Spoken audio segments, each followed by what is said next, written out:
वालेकुम वरहमतुल्लाहि वबरकातुहू। उम्मीद करती हूँ आप सब खैरियत से होंगे। जी भी आज आपके साथ बात शेयर करनी है, बहुत ज़्यादा इंपॉर्टेंट वन है। आज मैंने आपके साथ सूरत अल इमरान जो है वो शेयर करनी है कि उससे हमने क्या सीखा। जो मैंने सीखा वो मैं आपके साथ जो है ना शेयर करूँगी। तो गाइस सूरह अल इमरान की 14 आयत है, 14 आयत नंबर है।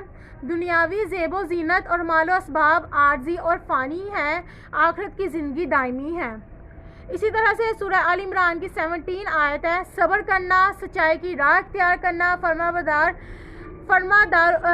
फरमाबरदारों का रवैया अपनाना, अल्लाह ताला के रास्ते में खर्च करना, तहज्जुद के वक्त इस्तगफार करना जन्नत वालों की निशानियां हैं। यानी कि कुरान पाक में अल्लाह पाक क्या फरमा रहे हैं कि जन्नत वालों की क्या क्या निशानियां हैं। सब्र करना, सच्चाई की राह इख्तियार करना, ठीक है, अल्लाह ताला के रास्ते में खर्च करना, तहज्जुद के वक्त इस्तगफार करना। फिर इसी तरह सूरह अल इमरान की 19 आयत है। हक़ की मुखालफत में हट धर्मी का रवैया इंसान के लिए हदायत से महरूमी का सबब बन जाता है। जब आप अपने राइट पे हो तो उस पे रहो, चाहे दुनिया पूरी आपकी मुखालिफ ही क्यों ना हो जाए। लेकिन जब आपको पता है कि भाई ये शरई तौर पर या इस्लामी तौर पर मेरा इस चीज़ पर राइट है, तो आपने उससे जो है ना मुँह नहीं मोड़ना। अगर आप उससे मुँह मोड़ोगे तो इट मीन्स कि आप अपने पे ही जुल्म और ज़्यादती कर रहे हो। इसको सब्र नहीं कहते, ठीक है। फिर से सूरह अल इमरान की 31 आयत है, उस पर क्या अल्लाह ताला फरमाते हैं, अल्लाह ताला की मोहब्बत के हसूल के लिए नबी अकरम सल्लल्लाहु अलैहि वसल्लम की इत्तबा ज़रूरी है। अल्लाह ताला से अगर मोहब्बत चाहते हो तो सबसे पहले हज़रत वसल्लम की सुन्नत पर पैरवी करना और उसकी इत्तबा ज़रूरी है। इसी तरह सूरह अल इमरान की 41 आयत है 41, सुबह शाम कसरत से अल्लाह ताला का जिक्र करना चाहिए। कुरान पाक में अल्लाह ताला कह रहे हैं, इसमें कोई भी फ़िरका नहीं आ रहा, कुरान पाक को तो हर कोई मानता है। तो अल्लाह ताला उसमें अपने बंदों से क्या फरमा रहे हैं। सूरह अल इमरान की 64 आयत है। दीन की दावत का एक असूल ये है कि उन सुनने वाले का इत्तेफाक हो। फिर इसी तरह से जो है ना सूरह अल इमरान की 68 आयत है। किसी शख्स से मोहब्बत और ताल्लुक़ की असल दलील उसकी पैरवी करना है। फिर सूरह अल इमरान की 75 आयत है।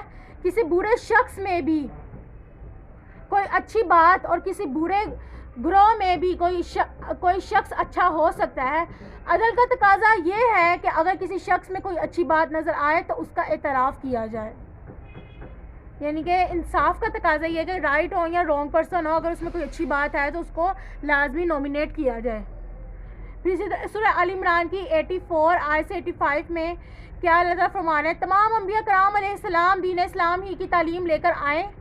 दीन इस्लाम के सिवा कोई और निज़ाम ज़िंदगी अल्लाह ताला के यहाँ काबिल कबूल नहीं है। सूरह अल इमरान की 102 आयत है।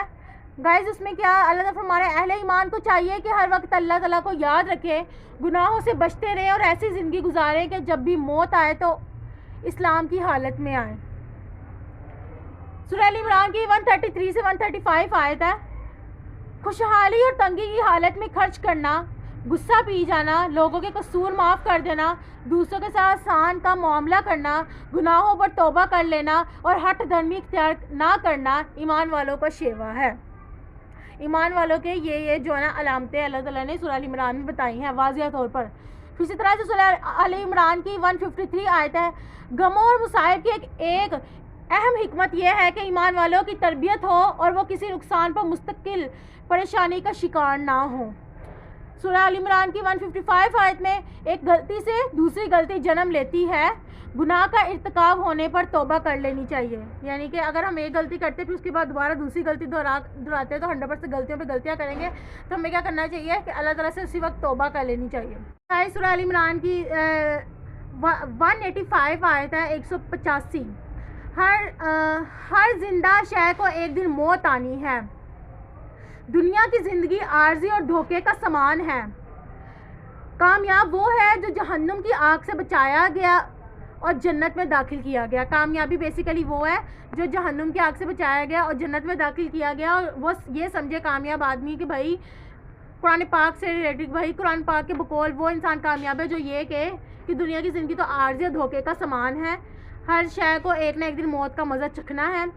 सूरह अल इमरान की 191 आयत है। अक्लमंद वो है जो हर हाल में अल्लाह ताला को याद रखते हैं, कायनात पर गौर फिक्र करते हैं और तस्लीम करते हैं कि ये सब कुछ बेकार पैदा नहीं किया गया, फिर इस नतीजे पर पहुंचते हैं कि हमारी तख्लीक भी बेकार नहीं है। یعنی کہ عقلمند وہ ہے جو اللہ تعالیٰ کو آل ٹائم یاد رکھتے ہیں. زندگی میں اپ اینڈ ڈاؤن لیول تو آتے رہتے ہیں, لیکن اللہ تعالیٰ کو یاد رکھتے ہیں اور یہ دیکھتے ہیں کہ اتنی بڑی کائنات کو بنانے والا صرف اللہ تعالیٰ ہی کی ذات ہے, اور اسی کے اختیار میں ہے کہ وہ آپ کو سیدھا راہ دکھاتا ہے یا گمراہی کا راستہ دکھاتا ہے. آپ کی مشکلات کو ختم کرنے یا اس کو دور کرنے کا بھی صرف اور صرف جو اختیار ہے وہ اللہ تعالیٰ ہی کی ذات کے پاس ہے.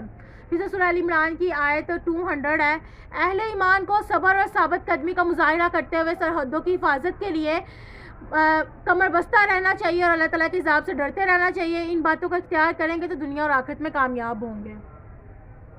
گائز یہ سورہ ال عمران کی کچھ چند امپورٹنٹ آیت تھی جن کا ترجمہ میں نے آپ کے ساتھ شیئر کیا, اور یہ الفاظ نہ میرے ہیں نہ کسی اور کے, یہ قرآن پاک کے الفاظ ہیں اور قرآن پاک کا ذمہ اللہ تعالیٰ نے خود اٹھایا ہے. اس میں کوئی بھی زبر زیر پیش کی قیامت کے دن تک جو ہے نا کوئی بھی چینجنگ نہیں آ سکتی, کیونکہ اللہ پاک نے اس کا خود جو ہے نا ذمہ لیا ہوا ہے, اس کی حفاظت کی ذمہ داری لی ہوئی ہے. توراہ زبور انجیل, گائز اسی طرح سے جو ہے نا توراہ زبور انجیل ان میں تھوڑی بہت چینجنگز آ گئی کئی صدیوں بعد یا جو بھی ہے, لیکن قرآن پاک ایک ایسی ہے کہ اس میں میرے ٹیچرز نے بھی ہمیں بتایا تھا, اب مجھے ایگزیکٹ بات نہیں یاد, کہ اتنے زیادہ دنیا کے نا حافظوں کو اکٹھا کیا گیا, پتہ نہیں سائنسدانوں کو انہیں اکٹھا کر کے کہا گیا کہ اس میں بتائیں کہ کوئی چینجنگ آئی ہو, تو انہوں نے کہا زبر زیر پیش کی بھی چینجنگ نہیں ہے. کیونکہ اس کا ذمہ اللہ تعالیٰ نے خود کہا ہے قرآن پاک میں کہ اس کی حفاظت کا ذمہ میرے پاس ہے. تو بھائی قرآن پاک میں جو بھی بات ہے وہ اللہ تعالیٰ اپنے بندوں کو بتا رہا ہے. تو یہ میں نے آج آپ کے ساتھ بات شیئر کی. اس کے علاوہ گائز سورہ بقرہ کی آخری 3 آیتیں ہیں, اگر وہ جس گھر میں پڑھی جائیں تو کہتے ہیں کہ اس گھر میں شیطان جو ہے نا نہیں آتا, دور ہو جاتا ہے, بھاگ جاتا ہے. اس کے علاوہ جو ہے آپ کے ساتھ ایک اور بات شیئر کرنی تھی.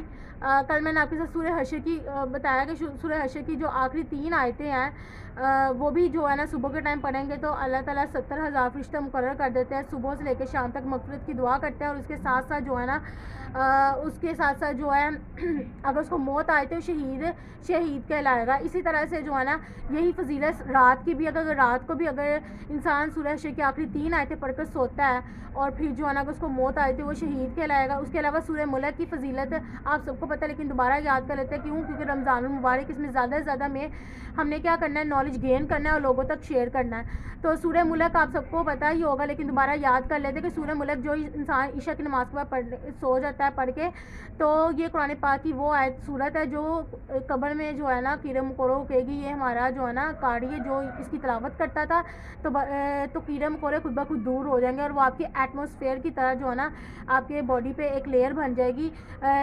یعنی کہ یہ ایک آپ کو ایٹماسفیئر کی طرح آپ کی پروٹیکشن کرے گی کیڑوں مکوڑوں سے, اور ایک نور بن کے آئے گا قبر میں. کہ بھائی کیونکہ ہم ڈیلی بیس اگر رات کو عشاء کی نماز کے بعد سورہ ملک پڑھ کے